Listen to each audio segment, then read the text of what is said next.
I, Jeannie, am a corporate employee, but I'm also pursuing a dream of becoming a professional cartoonist as an extension of my hobby. I am mocked by my parents for choosing what seems like a childish dream even at the age of 30. But my husband Trevor supports and encourages my dream. However, his family doesn't feel the same way. It seems like they truly despise me. Every time we visit my husband's family home, my mother-in-law and sister-in-law seize the opportunity to berate me when my husband is not around. Jeannie, are you still drawing those cartoons? The tackle are really clingy, never giving up, and honestly kind of disgusting. Why waste time on that nonsense? I want to see my grandchild's face soon. The couple next door already has their second child, you know. Their jabs about me not giving up and demanding to see a grandchild hit me where it hurts, so I find myself unable to talk back.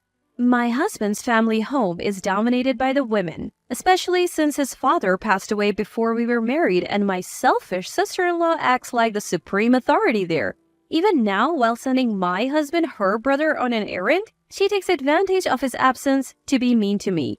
She does whatever she wants. Nevertheless, as an only child myself, the existence of a sister-in-law, no matter how bratty or annoying, feels fresh to me. Even though I find her hateful most of the time, I can't ignore her presence. One day, talk of my sister-in-law's marriage came up. She's planning to meet the parents soon. My husband received the call and told me about the date. Wait, I have a meeting that day. The meeting is with the editor of a comic magazine and I am planning to head to an interview afterwards. But since I'm also invited as a family member, I'll have to try to align my schedule. I called my editor Moreau and immediately requested a change in the schedule. Jeannie, may I ask the name of the venue? Moreau is a man around my age and he's very flexible. After I told him the name of the venue, he offered an alternative plan. That's the venue, Jeannie, where you and I are going for an interview. So why don't we finish both the interview and the meeting in the morning, and then you can attend the family gathering in the afternoon. If that's the case, I would really appreciate it. But soon, I would realize in a painful way that my consideration was utterly trivial and irrelevant to my mother-in-law and sister-in-law. A few days later, I was at the wedding venue. As planned, I rented the lobby for a brief meeting and then proceeded to the interviews.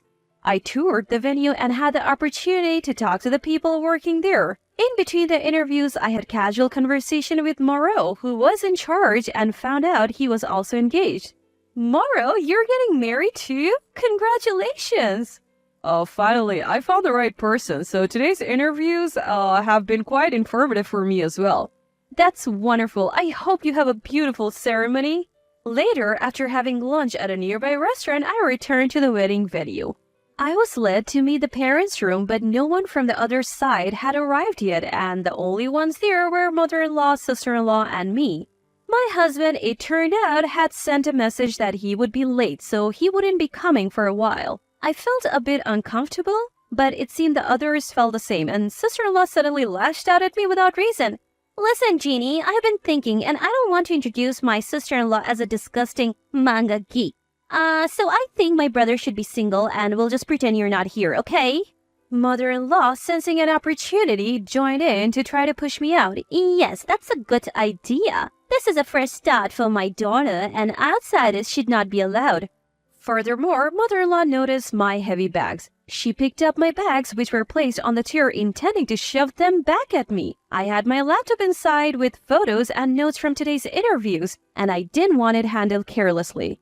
You don't seem to be here for work, so why not draw your favorite manga in a nearby cafe?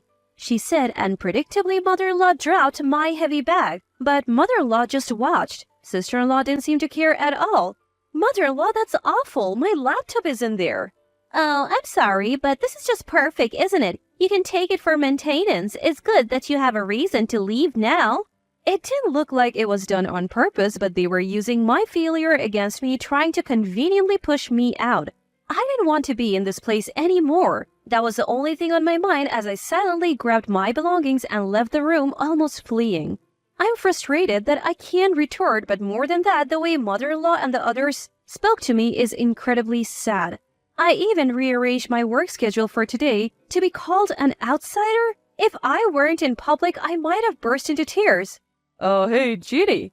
Standing at the entrance of the venue, lost in thought about what to do next, a familiar voice called out to me. I looked up and Moro was there. Behind him, a man and woman whose faces vaguely resembled Moro's were standing. Probably his parents? Oh, you're still around, huh? Jeannie, you were supposed to be the parents, right? Why did you leave the venue? Upon hearing that, I couldn't hold back and told them everything that just happened. Moro and his parents listened silently, looking troubled. After I had more or less finished my story, Moro calmly asked me, by the way, Jeannie, what is your husband's family name? Since I use my maiden name for my work as a cartoonist, not many people know my husband's last name. And I mentioned it to Moro, probably for the first time. Moro thought for a moment and then told me, Jeannie, you don't have to leave. Let's go back. I'll go with you. With those words, he almost forcefully took me back into the venue. When I returned to the room, mother-in-law and sister-in-law were astonished, and my husband, who seemed to have just arrived, was also quite surprised. But the surprise of mother-in-law and sister-in-law seemed to be directed more at Moro, who had accompanied me, than at me. What? You? Why are you with that person? I naturally didn't know since today was the first time I met him, but it seems that Moro is indeed sister-in-law's fiancé. Moro looks at sister-in-law, addressing her with the same composed voice he used earlier. His voice is so calm that I can't help but wonder if he's really talking to the woman he's dating. It seems I've misunderstood you. I heard about what you were planning with Mrs. Jeannie. You were going to treat your own brother's wife like a nobody, weren't you? Well, what are you talking about? What's going on all of a sudden? As for mother-in-law, she was going to kick out her daughter-in-law as an outsider and even drop and break someone's belongings, right? You're completely different from the person I heard about from her, aren't you? It was an accident. Mother-in-law and sister-in-law are defiant and playing dumb to Moro's words. We didn't do anything, she's just pulling on an act. Oh, that's not it. She's a nuisance to our household. They even blamed me. I would never break my own work tools. Is your purpose to bother and trouble me at my most crucial time? You always do this. You make our family feel awful at the most critical moments. It's because you're a creepy manga nerd. You don't understand the happiness of normal people. You are an audible living in the world of manga. The insults were more unrestrained than usual, making me feel like coming back was a complete mistake. But Moro, after listening this far and seeing sister-in-law's unmasked demeanor, seemed to have thought something. He spoke out firmly as if to push her away. Just because you work with manga doesn't mean that's possible. Those documents were for Jeannie's debut series. Something as important to her as her own life. She would never treat them carelessly. Moro, facing the cowed sister-in-law, spoke without hesitation. I only told you that I work for a publisher, but to be precise, I am a manga editor. What? So I can't marry someone who doesn't cherish the things related to manga. I'm afraid I must call off this wedding. What? How can you say that all of a sudden? All of us, not just sister-in-law, were utterly shocked by this. I too thought this was too much and tried to stop Moro. Moro, breaking off an engagement so suddenly is going too far. But Moro seemed unwilling to change his decision. He looked at me and explained. Marriage was something I longed for. I liked her too, but I love my work. And I love manga. I just can't be with someone who finds manga and those who love manga disgusting. When she saw my shelf of manga, she didn't say anything. But now I'm afraid she might have found it repulsive all along. It would have been better if she had just told me. The thought of being ridiculed behind my back sends shivers down my spine, so living with her is now out of the question. Moro's parents had been quietly watching, but now sensing their son's determination, they firmly spoke up. We heard Jeannie's comments as well. If she's not lying, it's unacceptable treatment for a future family member, and it seems she's not lying. We cannot accept you into our family. We must decline the marriage. Being told this not only by her fiancé but also by her future in-laws, sister-in-law fell to her knees and burst into tears. Mother-in-law, crying herself, crouched down to support her daughter. Embracing her, sister-in-law, her face smeared with tear-streaked makeup, pleaded desperately with Moro.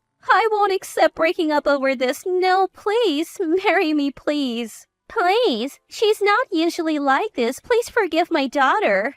Both sister-in-law and mother-in-law were apologizing, crying, and refusing to accept the engagement being broken off, but Moro and his family looked troubled.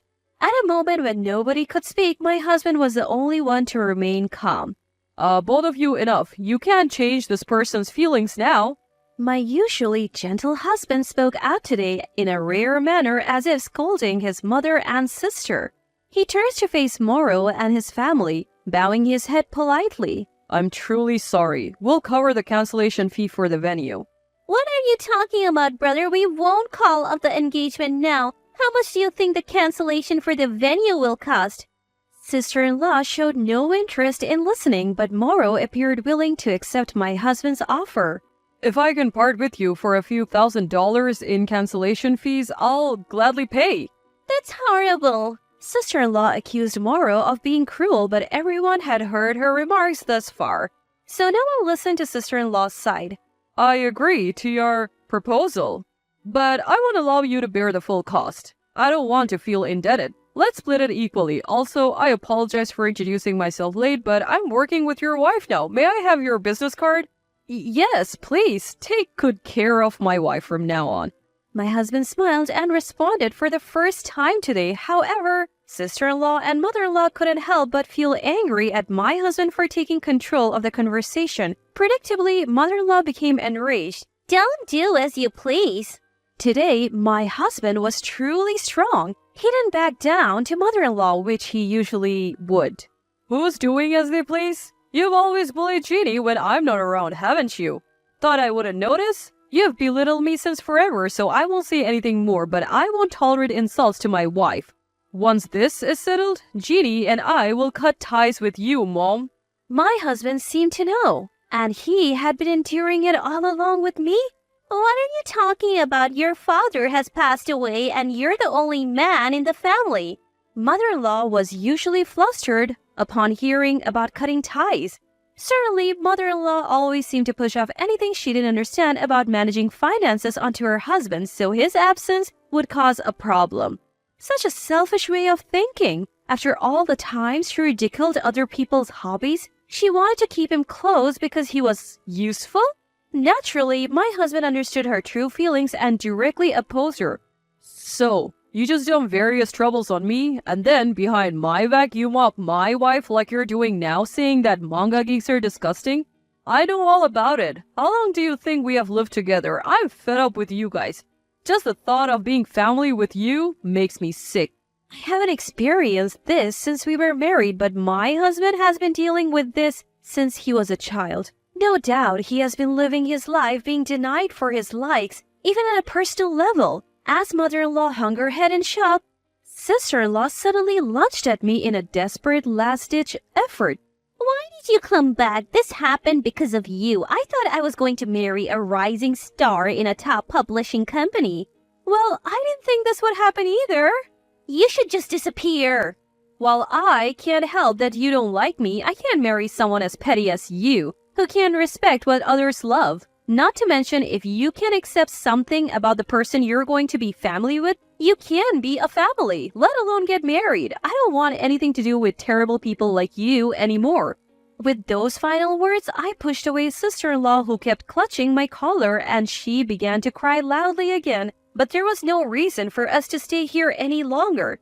Leaving mother-in-law and sister-in-law behind, my husband and I said our goodbyes to the Moros and left the wedding venue. Afterwards, regarding the cancellation fee for the wedding, my husband made sister-in-law pay half. He apparently made up the difference by selling some of her expensive brand-name bags and coats. It's a good lesson for her, my husband said. Indeed, it was sister-in-law's own doing that led to this situation. She got what she deserved. After witnessing that, my husband and I truly cut off all contact with his family. That said, it's not like we don't have any other relatives. Sometimes my husband hears about his family through his cousin. Hearing about it only depresses him, as it's always distressing news. It seems that mother-in-law and sister-in-law, as soon as they were left alone, began to fight constantly. Eventually, it ended with sister-in-law leaving the house in a huff, and they too became estranged. Mother-in-law apparently lost her entire family and started to show signs of dementia. Moreover, she fell victim to a scam and lost all her savings, and now she's living on the edge, cutting corners to make ends meet. Sister-in-law, who always had a sloppy personality, also found herself unable to live alone. I heard she's stuck, making monthly installment payments, and is now being chased by steady repayments. But it has nothing to do with my husband and me, and that's not what's on our minds right now.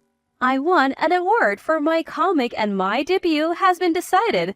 On the day of our private celebration to commemorate the debut, my husband nostalgically recalled the times when he had contact with mother-in-law and said, Jeannie, I'm sorry for making you endure so much. From now on, please draw your comics freely. I will continue to support you. Thank you. Supported by my beloved husband, I will now live happily as a comic artist, working more freely and joyfully doing what I love.